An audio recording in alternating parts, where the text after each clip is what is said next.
Meghalaya revival and healing festival എന്ന പേരിൽ ഒരു വലിയ ക്രൈസ്തവ സമ്മേളനം 2026 ജനുവരി 27 മുതൽ 30 വരെ മേഘാലയയിലെ റീഫോയ് ജില്ലയിലെ ഫോയിരിംബോങ്ങിലെ ദിയങ് ജാബിനി ഗ്രൗണ്ടിൽ നടന്നു.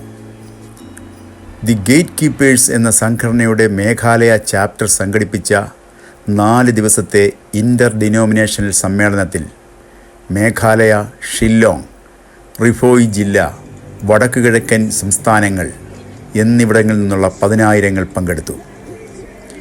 ആരാധന, പ്രാർത്ഥന, രോഗശാന്തി, ആത്മീയ നവീകരണ സന്ദേശങ്ങൾ എന്നിവയ്ക്ക് പ്രാധാന്യം നൽകിയ ഈ മഹാസമ്മേളനത്തിൽ നടന്ന രോഗശാന്തി ശുശ്രൂഷയിലൂടെ ധാരാളം അനുഭവ സാക്ഷ്യങ്ങൾ പുറത്തു വന്നു.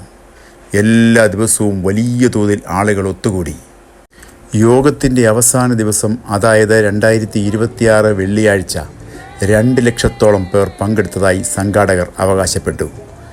ജനുവരി 27 മുതൽ 30 വരെയുള്ള ഈ മഹാസമ്മേളനത്തിന് നേതൃത്വം നൽകിയത് ന്യൂഡൽഹി സ്വദേശിയും fire of Lord Jesus church സഭയുടെ പ്രധാനിയുമായ അപ്പോസ്റ്റൽ അങ്കിത് സജ്വാനും ഭാര്യ പാസ്റ്റർ മോണിക്ക സജ്വാനുമാണ്.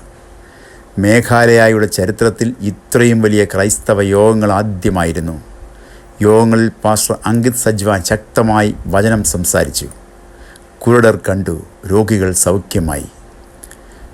ഇതിനു മുമ്പ് 2025 ഡിസംബറിൽ നാഗാലാൻഡിലെ ദിമാപൂരിൽ 3 ദിവസത്തെ യോഗങ്ങൾ അപ്പോസ്റ്റൽ അങ്കിത് സജ്വാനും മോണിക്ക സജ്വാൻ എന്നിവരുടെ നേതൃത്വത്തിൽ നടന്നിരുന്നു.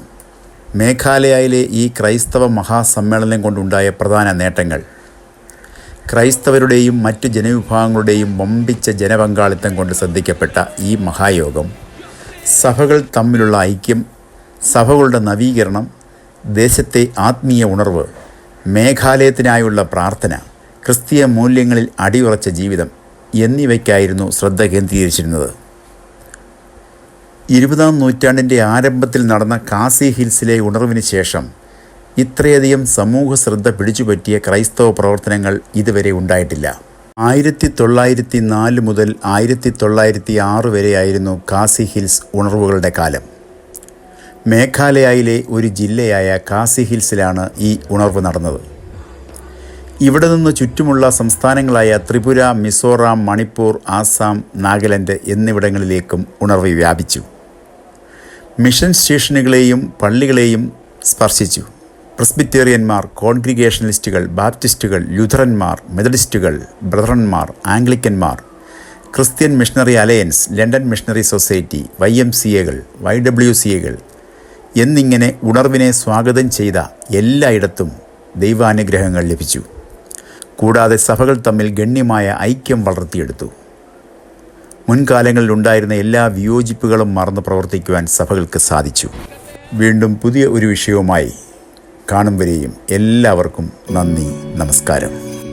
പെന്തക്കോസ്ത് പ്രസ്ഥാനത്തിൻ്റെ ചരിത്ര സംബന്ധമായ കാര്യങ്ങൾ കൂടുതൽ അറിയുവാൻ ഈ ചാനൽ സബ്സ്ക്രൈബ് ചെയ്യുവാൻ ഞങ്ങൾ ഓർമ്മിപ്പിക്കുന്നു. സഹകരിക്കുന്ന എല്ലാവർക്കും പ്രത്യേകം നന്ദി അറിയിക്കുന്നു.